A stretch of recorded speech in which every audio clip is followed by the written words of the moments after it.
My name is Deb Kuntzi, Kuntzi.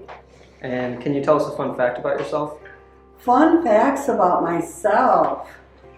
Oh, let's see. Well, I've volunteered since I was 18 years old.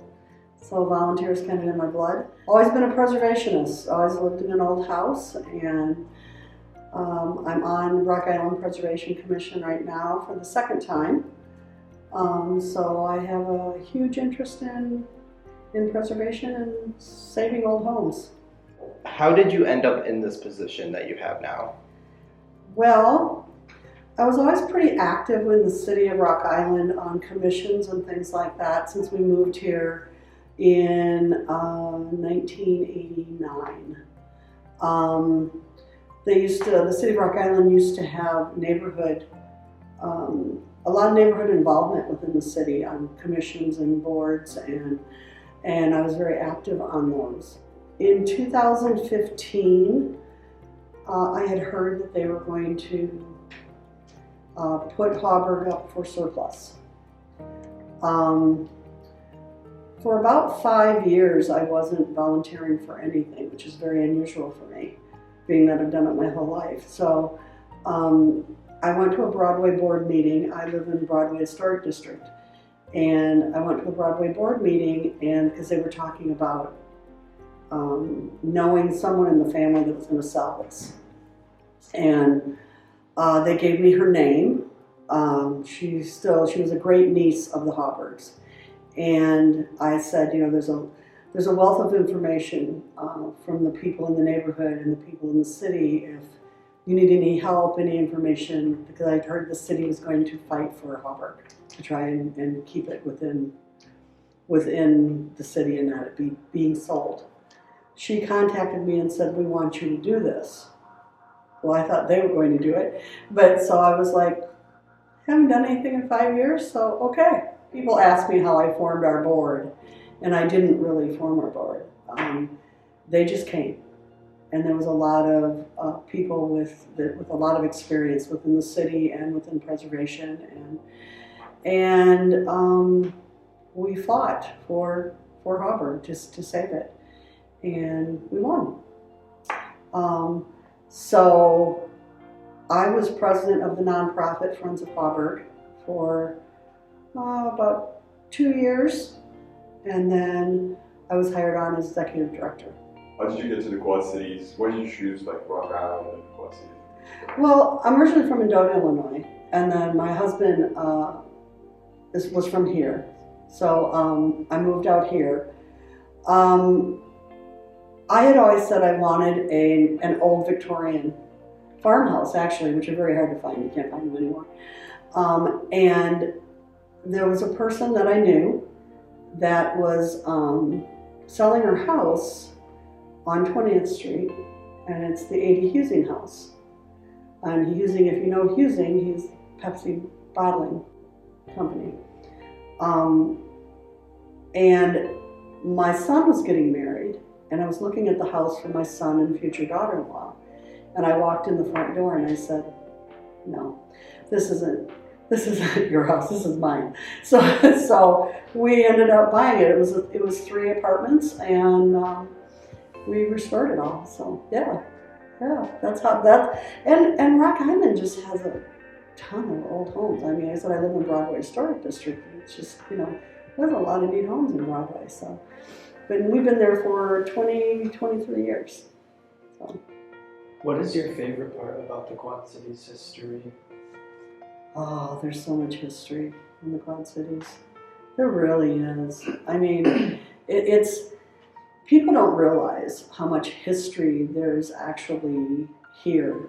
My favorite, of course, would probably be here, because for decades there was no information really being spread about what the Haubergs did for the community. Being that she was a lumber heiress, her dad and Weyerhaeuser started Denman Weyerhaeuser Lumber in the 1800s. The largest lumber mill in the United States was here in Rock Island. A lot of people don't realize that. And we do a lot of tours here, and you know, we're gradually informing them of what they did. But the Haubergs, I mean, the Black Hawk Historic Site, Black Hawk Hiking Club, YMCA, YWCA.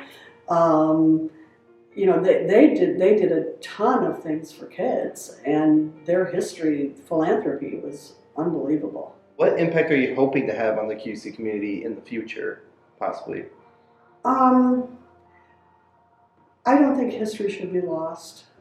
Like I said, it's been decades since people have been informed of the history that we have, you know, around here. I want Hauberg to become a destination. We're in the process right now of putting in we're in a capital campaign, and we're going to be doing a children's art garden. We have a 3-acre terraced garden and the whole landscape is a Jens Jensen design. A lot of people don't know Jens Jensen. Do you know Jens Jensen? Okay. Jens Jensen actually started the parks in Chicago, Garfield Park. And I mean, just if you look him up, he was very influential. And then he got sick of the politics of Chicago and decided to do estates. So he did the Ford estates, all the Ford's family's estates. He did about 3,500 estates, and there's only 35 left in its entirety. And we have one in Rock Island. People don't realize that. A lot of times they get cut up and sold off, and we don't have that here. So, yeah, people need to realize what's here. So my goal is to really make this a destination, is to help tourism here. It's very possible with this estate, we're getting more and more people out of Chicago that are coming in and wanting to see it. Could you tell us a bit more about the history of this house in general and the estate? Well, like as I mentioned, it was this is Suzanne Denkman. Her father was in partnership with Weyerhaeuser, the largest lumber mill in the United States. In 1905, her dad died. They had 10 years to decide if they were going to still partner with Weyerhaeuser. And in 3 years, they decided to sell out. So there were 7 kids in the family. Suzanne was the youngest. They all became multimillionaires at that time. She was 39 when she got married to John Hauberg. So basically this house was built by Suzanne. It was her money. He was an attorney, but they kind of built their own little empire. They really did. They did a lot of good things with their money. So all the pictures that you see, even behind me, John was an avid photographer and didn't seem without a camera around his neck. And he took all these pictures that are in this room. There's 100,000 photographs and glass slides at Special Collections at Augustana. It's their largest collection that they have. It's the Hauberg collection. So Suzanne died in 1942, and John died in 1955. And in 1956, the 2 kids that they had donated the house and all the land to the city of Rock Island. So the city of Rock Island still owns it, but we are friends of Hauberg, and we have an operational agreement for 10 years with the city of Rock Island. So we have a public-private partnership that actually works out really well. They don't have the staff to take care of a place like this, and we have a lot of very passionate people on the board and in the community. So in 2019, we had 5,900 volunteer hours. Community loves this place. They love it. They don't want to see it go away. We're doing them. It was neglected for a long time. It's a 20,000 square foot mansion, 8,000 square foot carriage house, and it sits on 10 acres. So a lot of people don't even realize that it's here sometimes. So our nonprofit, what we do to raise money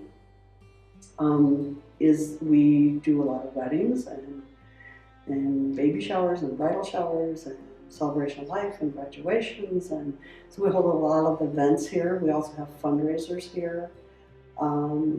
But I think we've done really well in keeping with the integrity of the historic nature of it. The house dictates what we can do here. We're not a big ballroom, you know, we are a mansion, so it's not for everyone, but it's a pretty magical place. It truly is. We're kind of curious to know more about if you're related to other German centers here in the city, and are you talking Well, the fun part about that is we're having Oktoberfest, and we have partnered with the German American Heritage Center, which is really cool. It's you know, Haubergs were German. Now, the Haubergs gave to the Anti-Saloon League. They were very against drinking. Suzanne built the West End Settlement over in the west end of Rock Island for abused women. And she did that because during that time period, a lot of the men would go to work. At the end of the week, they would get paid, and then they would drink. And they were really kind of abusive and didn't take care of their families. And so she started the West End Settlement. The building is still there. But so they were totally against drinking. But her kids were not. Her kids were not. And there was no alcohol allowed here until we actually started the nonprofit. We wanted to partner with German American Heritage for Oktoberfest.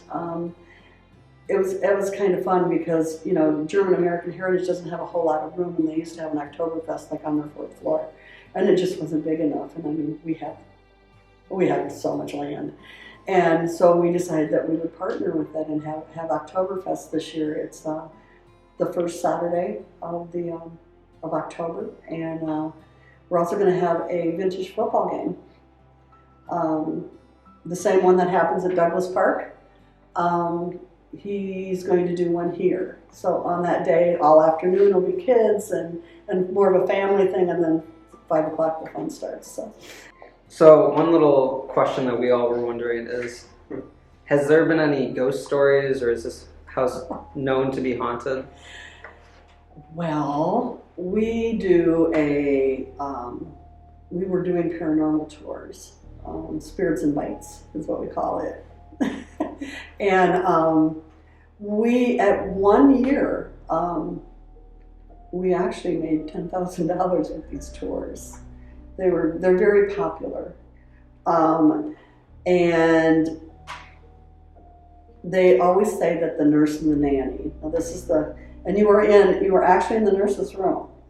So the nurse and the nanny, they always said that they were here.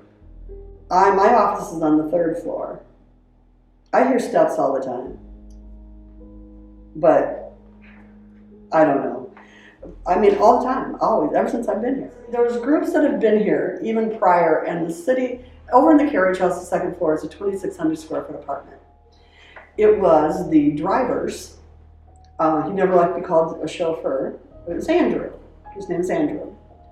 And he lived there because he took care of the cars and he took care of the horses. So there's an auto house side and a carriage house side on the 1st floor, and then his apartment was the whole 2nd floor. So, and then there was a greenhouse which got torn down, but that he was in charge of all of that. So he was the driver / gardener. Every time there was a paranormal group here, they would go over there. I didn't go over there. I mean, I've gone over there before, but I didn't go over there. And they said, it's really, really creepy over there.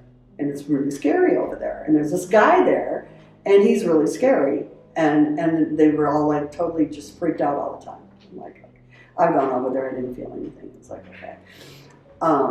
Well, we had a murder mystery here, and we had a medium here.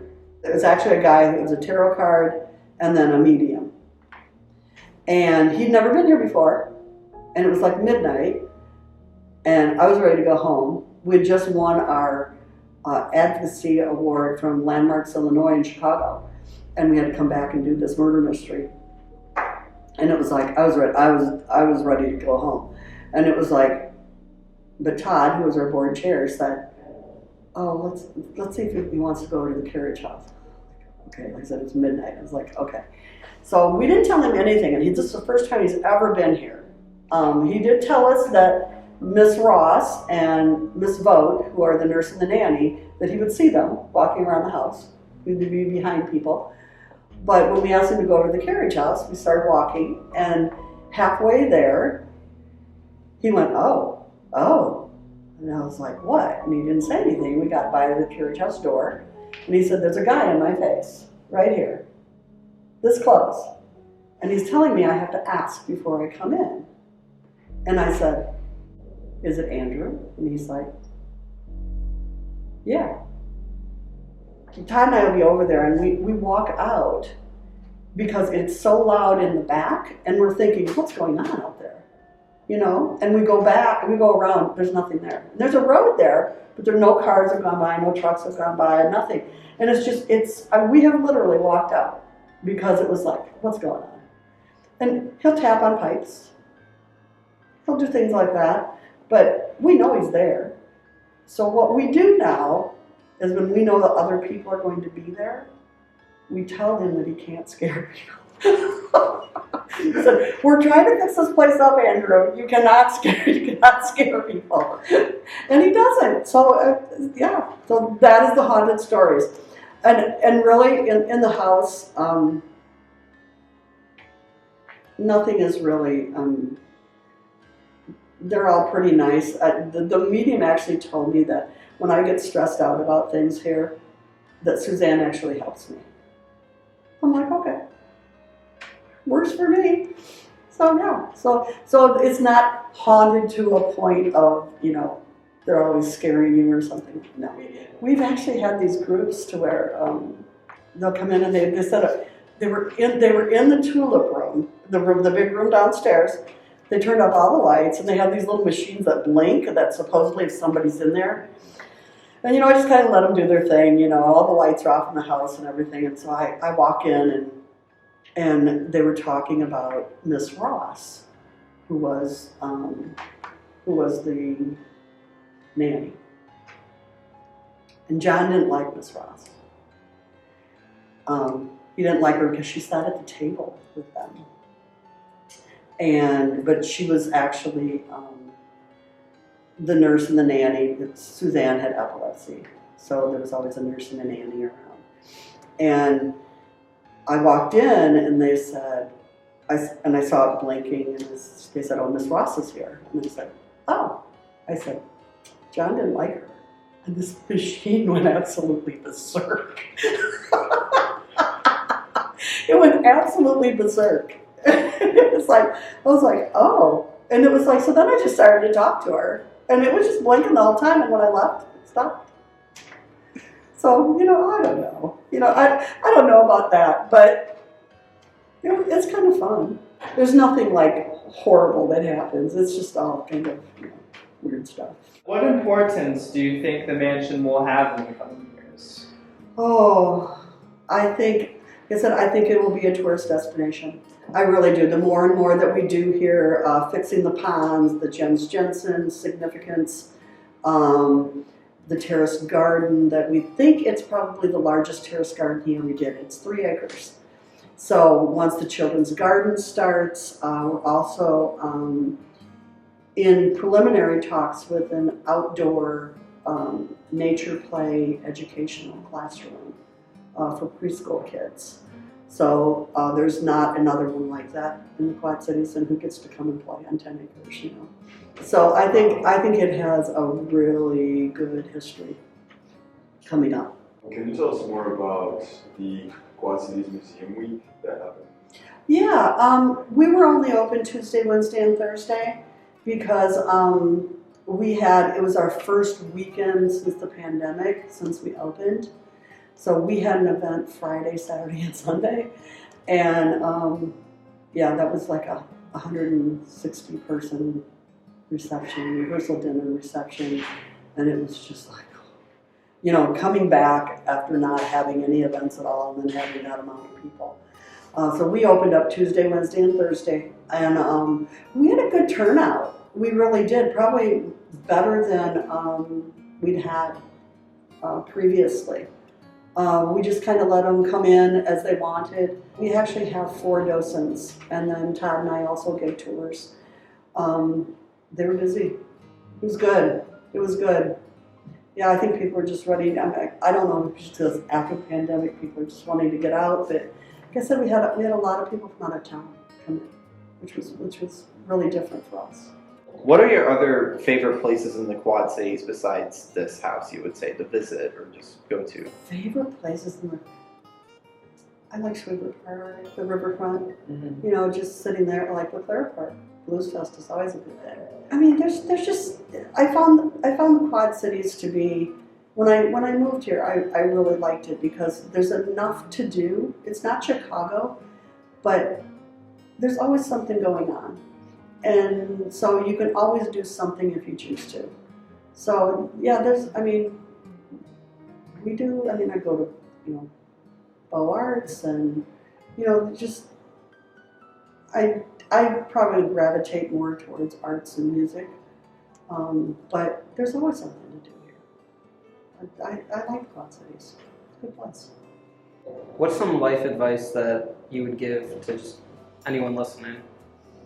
Don't be afraid to follow your passion. Don't be afraid to speak up, because if you don't, things won't get done.